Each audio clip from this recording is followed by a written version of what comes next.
तीसरे अध्याय का 29वां श्लोक।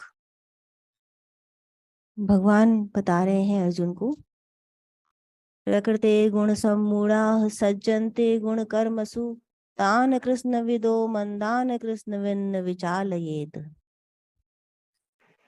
अब भगवान बताते हैं कि प्रकृति के गुणों से अत्यंत मोहित हुए मनुष्य गुणों और कर्मों में आसक्त रहते हैं। उन पूर्णता न समझने वाले मंद बुद्धि अज्ञानियों को पूर्णता जानने वाले ज्ञानी मोहित ना करें।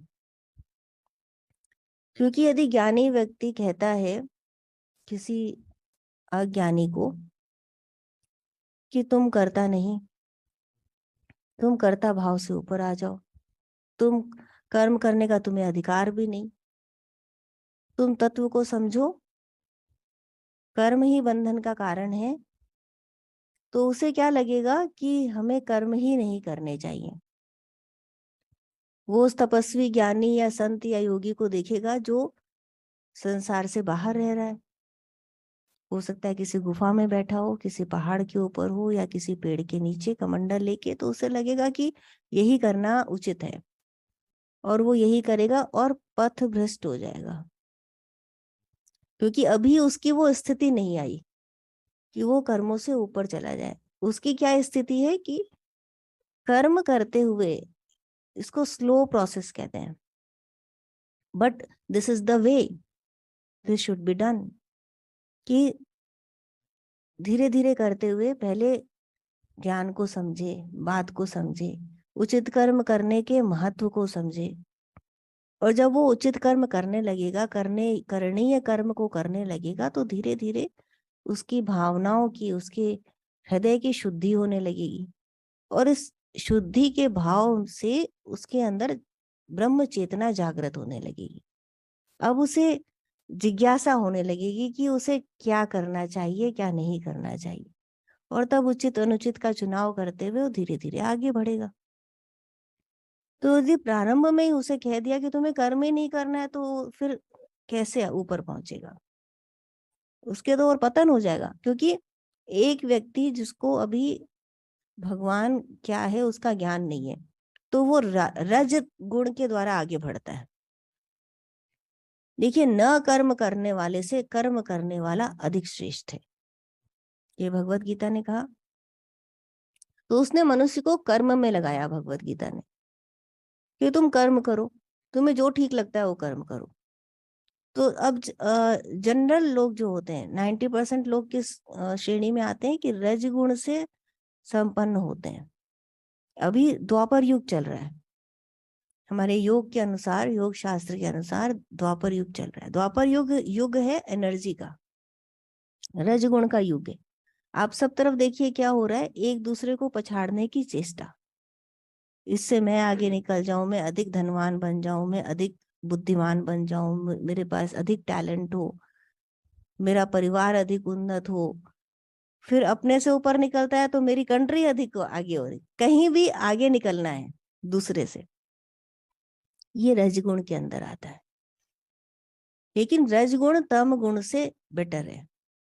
कुछ ना करने से, जो आप पहले के युगों को देखिए, जब राजा महाराजा लड़ा करते थे आपस में, तो किसी एक राजा ने कहा कि उस दूसरे राज्य पे आक्रमण करना है, वो पूरी सेना चल दी लड़ने के लिए। क्यों आक्रमण करना है? क्योंकि राजा की कहीं पर मान मर्यादा चली गई, किसी ने कुछ कह दिया, कोई बात, छोटी सी बात हो गई और पूरे राज्य को वो आग में झोंक देते थे। वो तम गुण था, बिना सोचे समझे इस तरह के कार्य करना। तो उस तम गुण से ये रजगुण बेटर है, क्योंकि इसको करते करते धीरे धीरे आत्मशुद्धि की तरफ बढ़ता है व्यक्ति। यदि वो भगवत का नाम लेना चाहता है, भगवान का, तो वो आत्मशुद्धि होने लगती है। तो भगवान यही ज्ञानियों को बता रहे हैं कि तुम्हें क्या नहीं करना है, कि तुम्हें लोगों को मोहित नहीं करना है। जो उस सूक्ष्म को नहीं समझ सके, उसे सूक्ष्म का ज्ञान दे करके उसका स्थूल का ज्ञान भी खत्म हो जाएगा। तो तुम उसे, उसके अंदर वो ज्ञान रहने दो और उसी ज्ञान से वो धीरे धीरे आगे बढ़े, इसकी तुम चेष्टा करो। जैसे भगवत गीता क्या है, भगवत गीता एक ऐसा सुंदर उन्नत ग्रंथ है, भगवान की वाणी, जो देह के पार का वृतांत तो करती है कि कैसे आप मोक्ष को प्राप्त कर सकते हैं, लेकिन इस देह में रहते हुए क्या कार्य व्यवहार करना है, ये इससे बढ़िया कोई बता नहीं सकता। क्या करना चाहिए, क्या नहीं करना चाहिए। जब भगवत गीता कहती है कि हिंसा मत करो, तुम निर्मम हो जाओ, आशा मत करो, और ममता रहित होकर के कार्य करो, तो ये क्या है? ये कि देह के परे के गुण है? नहीं ना, ये देह के अंदर रहने वाले गुण। भगवत गीता कहती है तुम गुणों से ऊपर आ जाओ, तो गुणों से ऊपर क्या आप देह के बाद आएंगे? देह के अंदर रहते हुए ही आएंगे ना। तो भगवत गीता सामान्य व्यवहार में सामान्य साधारण जनों को क्या करना चाहिए इसकी सीख देती है, लेकिन ये सूक्ष्म की सीख भी देती है। अब बात वही है कि किसको क्या पकड़ में आता है, वो करना चाहिए। जैसे अभी 2-4 दिन पहले एक बात हो रही थी किसी से, तो कुछ दिन तक यहाँ क्लास में आई थी और उन्होंने कहा कि मैंने भगवत गीता, आपने बहुत अच्छी बात बताई, मैंने कभी जीवन में नहीं पढ़ी थी भगवत गीता, आपके कहने से मैंने आरंभ की भगवत गीता और अब मैंने 2 बार पढ़ डाली इधर से उधर तक। तो महीने भर का पीरियड हुआ होगा, मैंने कहा बहुत जल्दी आपने पढ़ ली। रोज एक अध्याय पढ़ा, 18 अध्याय 18 दिन में खत्म हो गए, और फिर मैंने एक शुरू कर दी, फिर मैंने खत्म कर दी। तो मैंने कहा बहुत बहुत बढ़िया किया। अब तो बोले अब मैं रामायण शुरू करने वाली हूँ। तो उनकी मैंने बहुत उनको प्रेज किया कि आपने बहुत अच्छा काम किया। और क्योंकि ऐसे ही बढ़ेंगे आगे। देखिए, ना पढ़ने से पढ़ना श्रेष्ठ है। कभी नहीं पढ़ा उस तरफ, कभी गया ही नहीं, झांका ही नहीं उस तरफ, तो उससे पढ़ना श्रेष्ठ है। अब जब यदि पढ़ने लग जाते हैं लोग, यहाँ पर रेगुलर जो आने लग जाते हैं, उनको मैं कहती हूँ कम पढ़ो, एक श्लोक पढ़ो एक बार में, उसकी गहराई में जाओ। क्योंकि पढ़ने से, पोथी को पढ़ने से कुछ नहीं होगा। उसमें जो कुछ लिखा है वो तुम्हें कंठस्थ हो गया, उससे भी कुछ नहीं होगा। यह अनुभव होना चाहिए।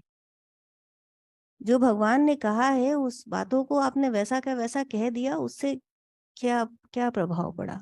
कंठस्थ हो गया। आप चलते फिरते पुस्तकालय हो जाए, क्या फर्क? वो अनुभव हुआ क्या?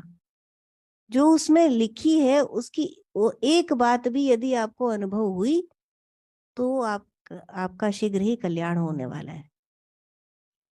पर अब तो गूगल है, और उसके बाद अब तो चैट बॉक्स आ गया, तो अब तो आपको पास कोई जरूरत नहीं है वैसे भी याद करने की, 1 क्लिक अवे। लेकिन अनुभव तो नहीं करेगा ना आपके बदले गूगल, वो तो आप ही को करना पड़ेगा अनुभव। और तब मोक्ष भी आप ही को मिलेगा, गूगल को नहीं मिलेगा। तो ये विषय जो है वह अनुभव का विषय है, ज्ञान का विषय है।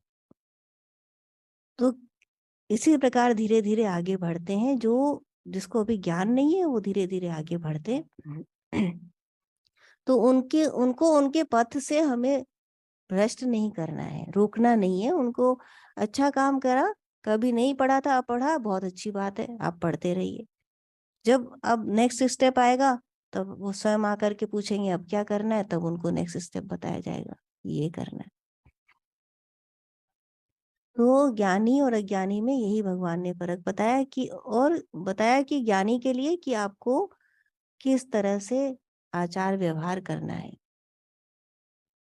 आगे बढ़ना है, दूसरे को आगे किस तरह से आगे बढ़ाना है।